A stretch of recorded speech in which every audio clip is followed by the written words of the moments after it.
Put me on your podcast, bro. Put me on your podcast show. Put me on your podcast, bro. Would you put me on your podcast, though? What's good? What's good? We back in here. So, I'm doing a continuation of Self Sabotage. The first one was with my homeboy, Sexologist. If y'all was watching, we did the Self Sabotage, but I think I'm gonna go a little more in depth in this episode. So, check it. Welcome to Somebody's Daddy's Talking podcast. It's me, your host, Ronell. Feel free if you guys have a YouTube account, I think you can comment in the chat. You might be able to comment, so I'll be able to read your comments and respond to you.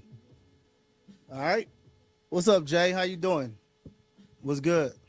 I see you in the comments. Let me get my notes together. So look, we're gonna talk about self-sabotaging in relationships, and a lot of people don't really know that they self-sabotage in their relationship, and so me included, we're gonna get into it, and I'm gonna talk about how I found out just recently, like some things that I did that probably was like self-sabotaging and didn't even recognize it or realize it at all. So we're gonna hit on it, and I want you to see if like any of these fit you. So I'm gonna give you like 10 different examples of how you might be self-sabotaging your relationship or friendships or whatever you want to, whatever you want to call it. So, number one, fear of intimacy. That's gonna be one way you might self-sabotage your relationship. Just having a fear of having a deep connection with somebody might put you in a position to self-sabotage your relationship. It might keep you to withdraw, from somebody and not really give your all to them. And I think that might be like one of the ones that I might fall victim to is the fear of intimacy, like the deep connection part, because I feel like, I think you just kind of position yourself from getting hurt. And so you automatically position yourself at a certain place to not go too far with somebody. So that might be one of my things right there. Number two,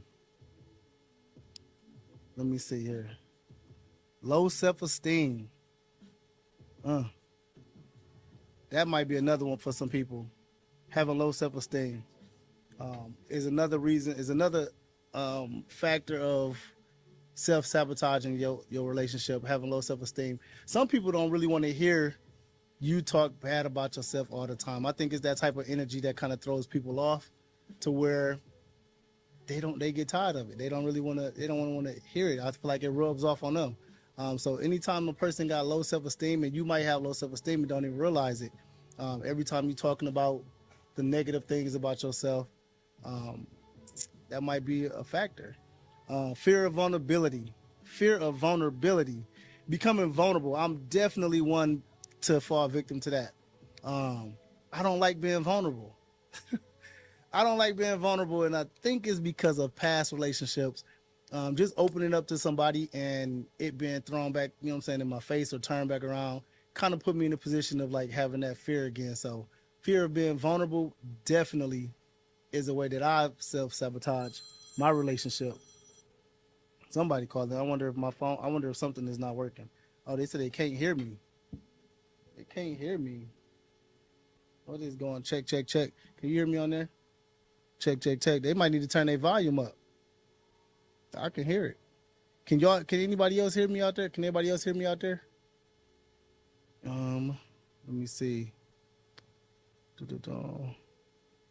Everybody else said they can hear me. Artie said she can hear me.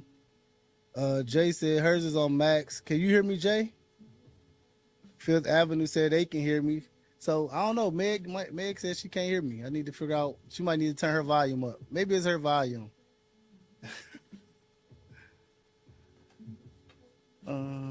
Let's say here, yeah, it's not as loud as usual.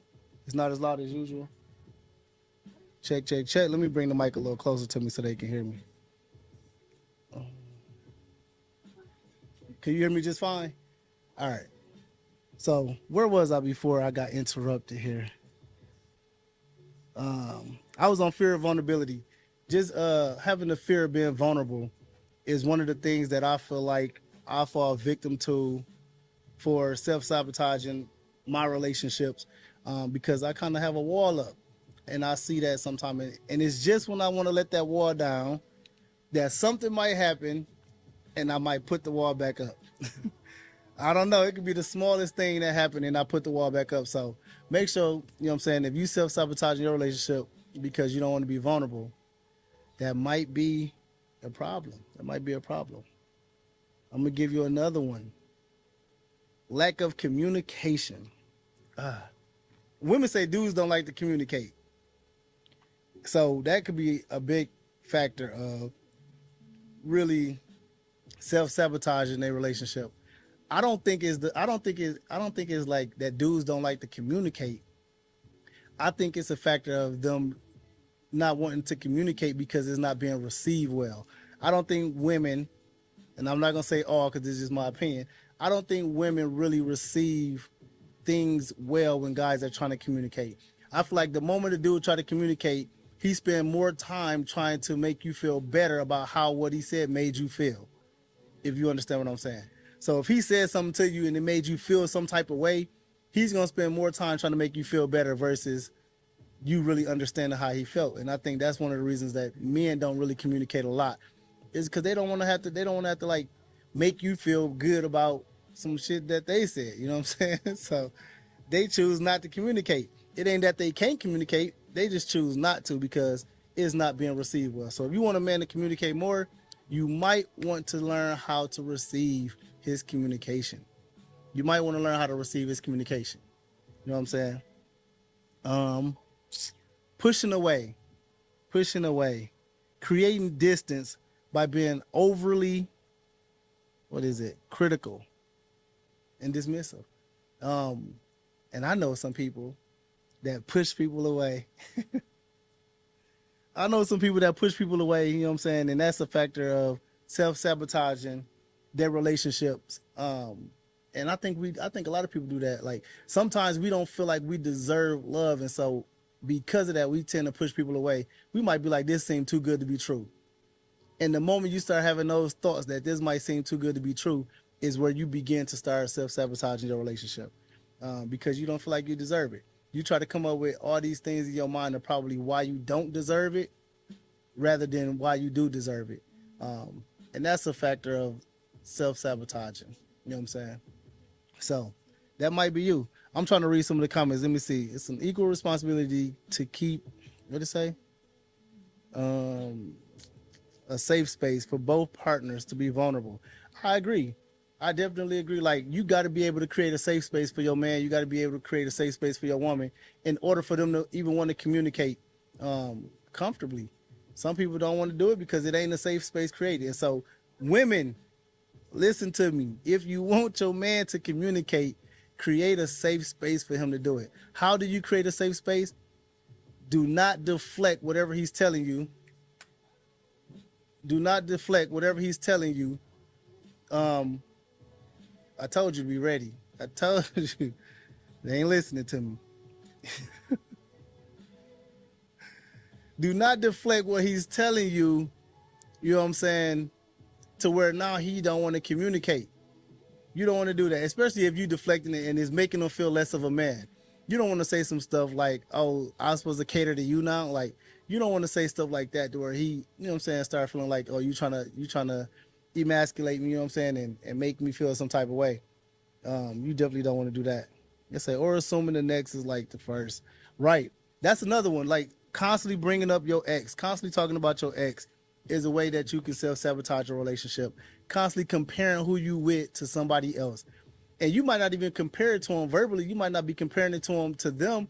You might be comparing it to yourself, like saying it to yourself of what this person is not doing that was like the last person. That right there is a big one. That's huge because everybody is different. Nobody's alike. People gonna have some common factors, and people look at it like, oh, that's a red flag because he's doing something like the ex. You got to understand, people have common factors. People have trauma. People have different things that they deal with and that they grow with. So you might see some things that are alike in different people. I don't think that's a reason to call it a red flag, because the way that the last person operated might be completely different than how the current person is operating. So we can't look at red flags just because somebody did something similar. Let me go to these comments here. See if anybody else commented. Anybody else comment here? Yeah, got to be willing. It's only one person commenting in the thing. It looked like it's Jay, or a Soman. He has to be able to feel secure to open up. We already did that one. Going from a codependent partner to a secure person is a hard transition too. Absolutely, I agree. I'm gonna go to the next one. This is a big one. This one is definitely me. It's sad to have to even say that, but once I started like looking into how people self-sabotage relationships, and I got to this one, I instantly knew that it was me. And this one is avoiding commitment. Avoiding commitment got to be my biggest one of how I self-sabotage relationships. I just feel like, I don't know, it's something about making sure I'm committed to the right person. So I don't know if it's that I avoid commitment or that I'm not sure or that I just know for a fact this ain't it. And so I choose not to commit. So that's definitely a big one for me. It's tough because I can commit to all kind of stuff. I can commit to my barber. I can, I can commit to my work. I can't commit to something that I'm unsure of. And one reason why I might be unsure about something is just because I believe that timing is everything. If I haven't seen you go through some stuff, then I'm not sure how you'll react if we go through some stuff. So I feel like I got to be able to see you go through some stuff to even know, like, okay, this is somebody I might want to commit to. I don't know. Somebody else might have that. Somebody else might have that same thing. I don't know, but I know for me that's a whole a big one. Holding grudges. I don't necessarily hold grudges at all. I might get mad and upset, and then I might let it go, but never want to deal with you again. I don't think that's holding grudges. I don't think it's holding grudges because I don't want to deal with you no more. I'm not mad at you no more. So sometimes I just choose to be like, you know what? It is what it is. That's one of my sayings. It is what it is, and I just let it go. I don't want to deal with it no more. You know what I'm saying? And it ain't, to me, it ain't a grudge. I feel like holding a grudge is holding you accountable and still being mad at you for it. I'm not mad at you no more. I just let it go and continue to move on. I don't know. What's your thoughts on that? What's your thoughts on holding grudges? Let me see. Who is this? I got a couple people in the chat, but it ain't nobody really speaking. It's just one person commenting back and forth. So look, we're gonna go down. I'm gonna go to. Let me look at my notes here. 10 reasons why people might self-sabotage. So I gave you some identity, like help you identify if you self-sabotage in your relationships. Now I'm gonna tell you why some people might self-sabotage. Fear of rejection. Fear of rejection might be and that's women. Women don't like to be rejected, but they love to reject men. I don't understand it. I don't understand it. They don't have a problem rejecting somebody, but they don't want to be rejected. And I'm trying to figure this out. Like, how is that even possible that you love, that it's okay to reject somebody, but you don't want to feel rejected? Do anybody out there know? I wonder if anybody know why women don't like rejection. What's the problem with that? But they don't understand why dudes don't like it. We got to figure this out. I got to figure this out. I'm going to have to talk to a couple people and get some answers on that. Another one might be control issues. So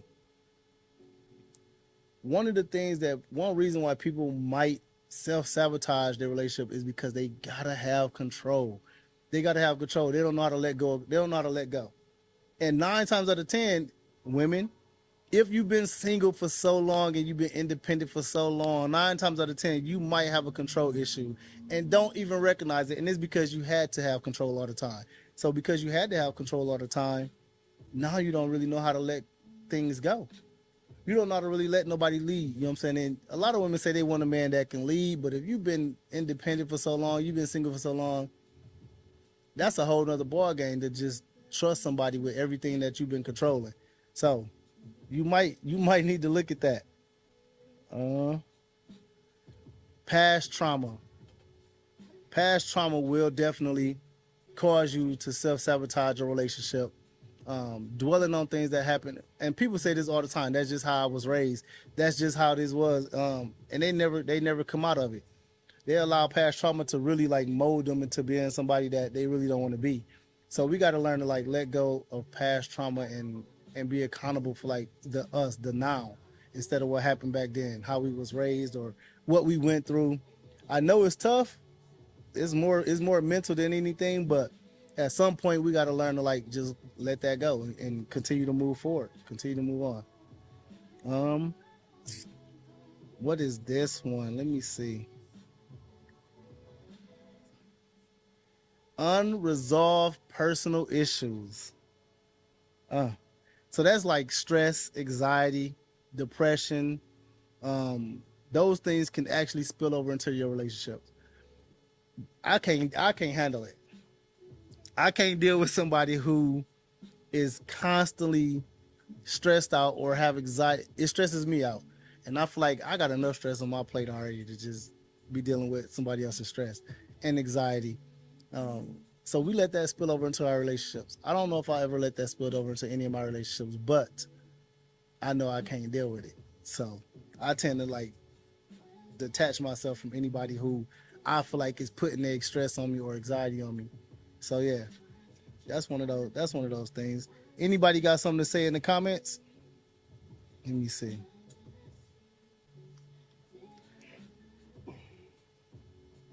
I want to see if anybody got something to say in the comments over there to what I was saying. Anybody want to piggyback off what I was saying? Let me see here. Those are often tied to the last one you said. Somebody said that's why you have to communicate. I can agree. Like communication is important. But the thing, like I said before, if I communicate and it's not being received well or it's not being received properly, it kind of puts me at a place of not wanting to, especially if I feel like I keep giving it another shot to try to communicate. Then I tend to not want to do it. And I think most men is like that. They don't want to do it. Or you might get somebody that say, communicate with me, like tell me how you feeling, and then you do, and now they hurt or they feel some type of way and they making you feel bad about communicating. So if I'm gonna communicate with you, you can't make me feel bad about communicating, because honesty hurts.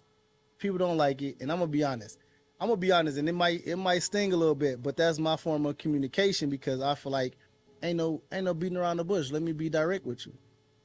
So if I'm gonna be direct with you and communicate, you better have tough skin to be able to receive it. That's all I can say. You got to be able to receive it.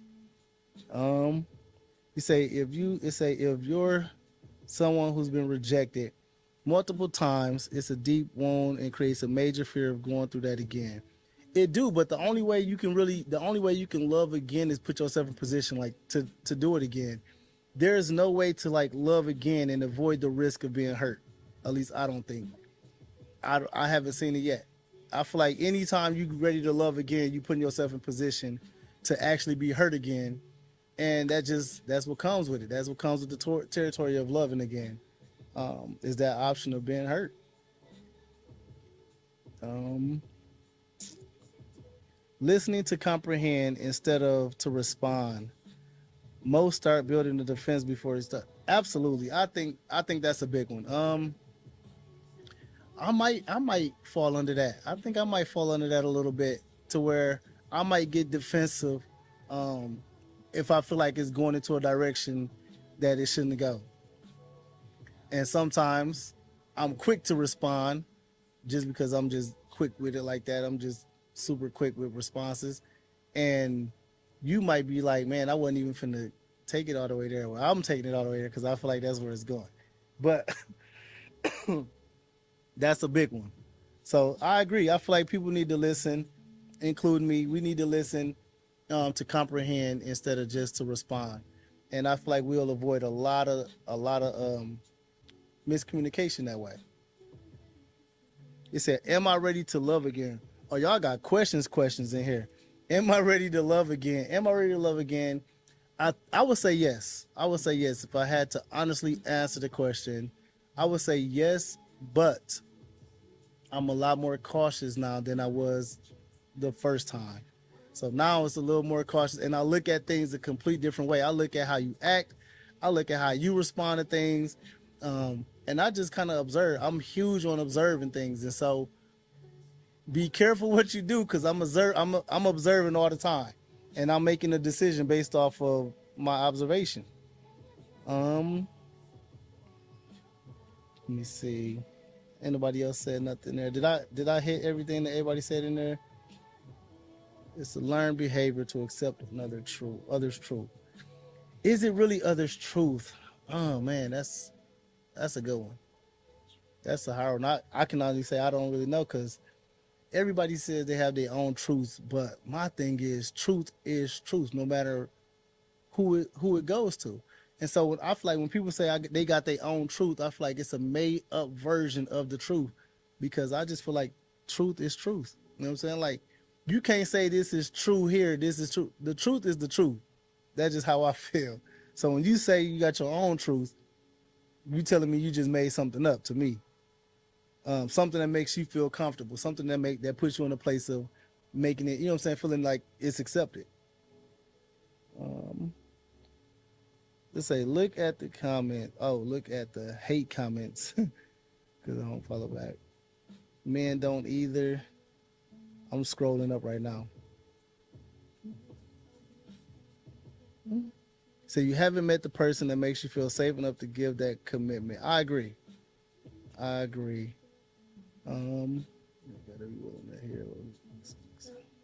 Okay. So let me go to the next one. Attachment styles. Oh man. Insecurity. I feel like people insecurities will definitely cause them to self-sabotage in relationships. Everybody got insecurities, but some people allow their insecurities to affect the relationship, and that right there is a huge no-go. For instance, if your insecurity keeps you from trusting your partner, from doing anything without you, that can become a problem. And some people really have those type of insecurities where they feel like if you're doing anything without them, it's gonna be a problem. Like if you travel without them, it happens. Especially if your job requires it, it happens.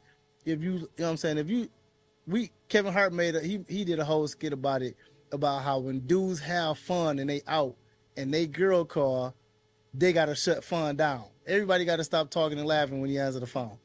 That right there is a real thing, because somebody might hear you having too much damn fun on the phone and get mad that you having fun without them. So paying attention to like somebody's insecurity is huge. It's huge. I hope my camera don't go off again. It might. I don't know.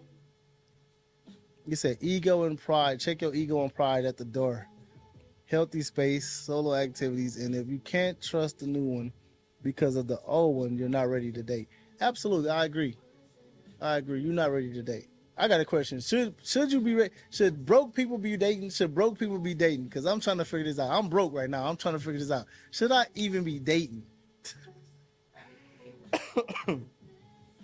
I seen this on the post where it asks, should broke people be dating? And I felt like that was a good question. Like I might have to, you know what I'm saying? I might have to do another podcast on that, on them type of situations right there. It said dating, sure. Analytical.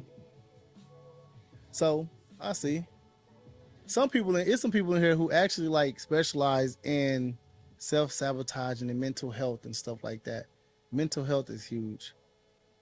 It's gonna cause you to self-sabotage every time if it's bad. Let me see. That might be it. That might be all I have for you. What we at? 25 and 30 minutes. So because it's me, my podcast is gonna be short today. Next week, I think I'm gonna prepare to do like something special, something bigger. So make sure y'all check out my Instagram. Make sure y'all check out my TikTok, mainly my TikTok. That's where I'm like famous at, kind of. Make sure y'all check out my merch line. This is part of the merch line. Pressure Applied is part of my merch line. Go to Ronell0018merch.com.